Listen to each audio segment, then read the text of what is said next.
Alors, très souvent, le parent aimerait que, toi le parent, tu aimerais que ton enfant ait beaucoup plus de confiance en soi. Alors, dans cette vidéo, je vais te donner 2 ou 3 astuces que tu peux utiliser pour développer la confiance en soi chez ton enfant. Très souvent, alors, comme j'ai dit, le parent ne sait pas. Il voit bien. Tu peux voir que je veux que mon enfant s'exprime plus, je veux que mon enfant soit plus sûr de soi, mais d'une manière ou d'une autre, tu vois que ça manque et tu essaies, tu aimes beaucoup cet enfant-là, mais tu ne sais pas comment développer ça à l'intérieur de ton précieux enfant. Alors, pour commencer, nous allons vraiment d'abord définir c'est quoi la confiance en soi. Parce que si nous ne comprenons pas ce que la confiance en soi est, alors ce sera difficile vraiment d'apprendre cela et d'inculquer cela à notre enfant. Alors, la confiance en soi, c'est l'habilité de faire quelque chose. Oui, c'est l'habilité de faire quelque chose. Parce que très souvent,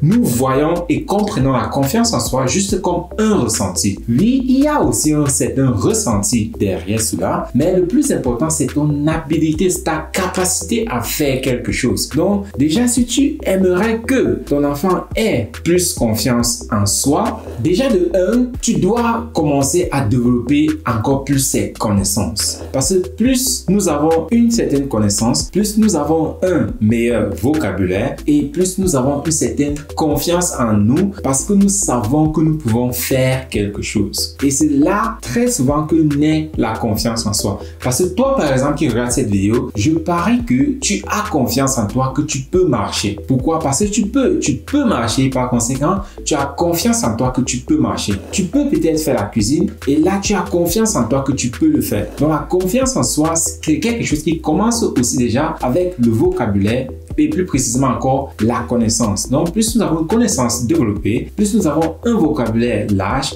plus nous avons une très grande confiance en soi et une très grande estime en nous parce que nous savons que nous connaissons. Donc ça, c'est le premier pas de comment développer vraiment la confiance chez ton enfant. Le deuxième cas, c'est où nous avons une certaine confiance fictive et une confiance réelle. La confiance fictive, c'est un peu comme de l'arrogance en fait. C'est peu quand quelqu'un prétend connaître quelque chose sans toutefois la connaître. Ça, c'est de l'arrogance. Donc, évitez énormément cela, à développer cela chez vos enfants. Et comment est-ce que cela se présente? C'est très souvent, vous dites à l'enfant, oui, tu es le plus meilleur, tu es le plus fort au monde, tu es le plus intelligent au monde. Quand l'enfant n'a pas donc les aptitudes ou bien la connaissance pour vraiment prouver cela, alors cela peut plutôt avoir l'effet inverse. Imaginez-vous que vous dites à quelqu'un qu'il est le plus meilleur au monde en mathématiques, par exemple. Que non, c'est toi le plus meilleur, personne ne peut faire les mathématiques mieux que toi, tu es le plus meilleur. Et la personne vous croit. Par conséquent, la personne pense, waouh, je suis le meilleur, et ainsi de suite. Et la personne s'en va quelque part et elle se rend compte que dans le milieu là, tout le monde, la façon dont ils maîtrisent les mathématiques, cette personne-là est la dernière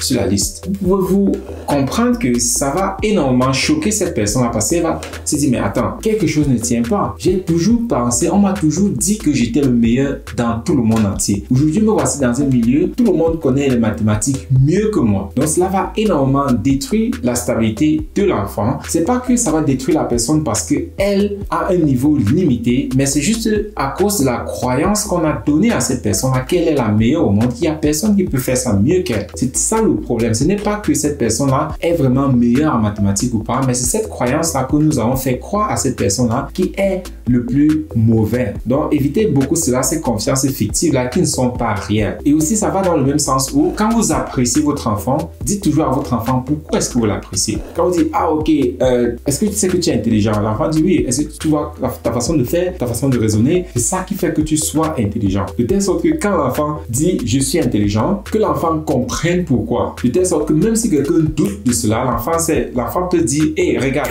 j'ai fait ça, ça, ça, par conséquent, je suis intelligent. Comment est-ce que tu vas discuter cela? Tu ne peux pas discuter cela, mais si votre enfant n'a pas cette fondation-là, alors ce sera très difficile pour votre enfant de croire en ce que vous êtes en train de lui dire. Et le dernier point maintenant, le troisième, c'est de savoir qui est-ce qu'il est. Et celui-ci, c'est un peu difficile parce que beaucoup de personnes vont voir ça comme un aspect spirituel et ainsi de suite, mais c'est de savoir qui est-ce qu'il est. Même toi, le parent, tu dois déjà savoir qui est-ce que tu es. Et nous pouvons faire une autre vidéo où nous entrons en détail là-dessus, mais nous devons savoir qui est-ce que nous sommes. L'enfant doit savoir qui est-ce qu'il est. Ça, c'est très fondamental. Là, tu vas me demander, mais comment savoir? Il s'appelle, par exemple, je sais pas, Freddy ou bien Steve, le nom de mes cousins.